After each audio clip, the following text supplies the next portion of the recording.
Every organization has a story, and that story changes every minute of every day. Keeping up has become a real challenge. We set out to change the way people work by creating something really simple with the same power as the databases and the spreadsheets of the past. The number one reason that people come to us and they want to start using NationalField is because they have all of this wonderful data, but they don't really have a good way to visualize all of that data, to put it in the context of the people on their team or in their organization. It's really interpreting that data that ends up being the real challenge. How do you tell the story of what happened today? We're designing something around the relationships that people have at work. You have a different relationship with your boss than you do with the other members of your team. You share different types of information with the person who sits in the cubicle next to you as you do with someone who works halfway around the world but does exactly the same job. Understanding those relationships gives NationalField its power. When a user logs in for the first time, they're seeing a real-time stream that's personalized just for them. It's showing them how they fit into the organization, the data that they need to do their job, and it's allowing them to immediately broadcast out. So if they have a question they need to ask for someone who maybe has the answer, they can do it within just a couple seconds and immediately start getting responses from people who they may not even knew existed. It's got more information than the other databases that your organization's using it, yet people don't need training. They get right in there, they start playing around with it, and they start learning immediately.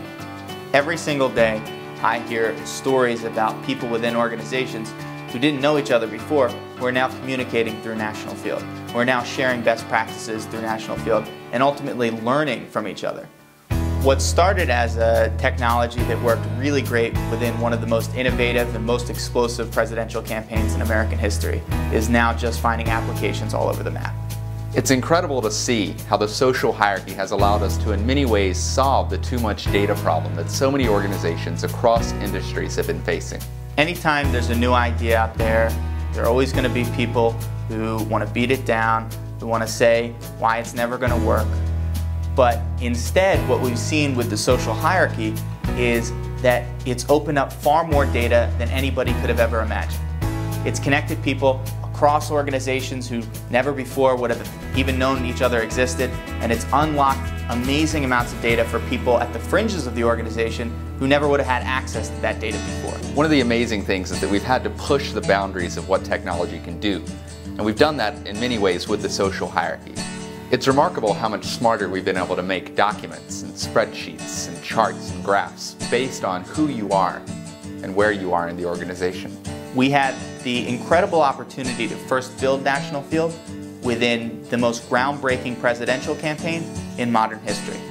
And since then, we've had the opportunity to become such a vital part of so many different types of organizations. But we know that there's still so much more we can learn about the relationships that people have at work. There's so much more data that we could help organizations unlock. So for NationalField, this is just the beginning.